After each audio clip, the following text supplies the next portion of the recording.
லிங்காபுரம் என்ற கிராமத்துல ஒரு சிவன் கோவில் உள்ளது. கோவிலின் பின்புறம் பழைய மண்டபம் இருந்தது. அந்த மண்டபத்துல லட்சுமி அத்தை இருந்தாங்க. கணவர் இல்ல, குழந்தையும் இல்ல. அவங்க தினமும் சிவன் படத்துக்கு முன்னாடி ஒரே ஒரு வரிதான் சொல்லுவாங்க. எனக்கு எதுவும் வேணாம் அப்பா. ஒரு நாள் நீயே குழந்தையா வந்து என்ன கூப்பிடு. ஒரு அதிகாலை, மழை தூறல். மண்டப வாசல்ல ஒரு 3 வயசு குழந்தை.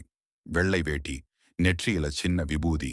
கண்ணுல ஒரு அமைதி, அழுகை இல்ல, பயம் இல்ல. லட்சுமி அத்தை அந்த குழந்தைய உள்ள கூட்டிட்டு போனாங்க. சாப்பாடு போட்டாங்க.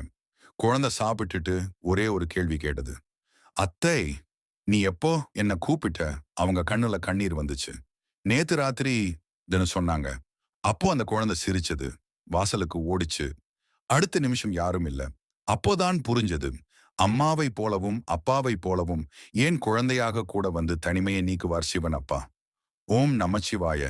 இது போன்ற வீடியோக்களை காண்பதற்கு நம் சேனலை சப்ஸ்கிரைப் செய்யுங்கள் மற்றும் ஃபாலோ பண்ணுங்க. நன்றி.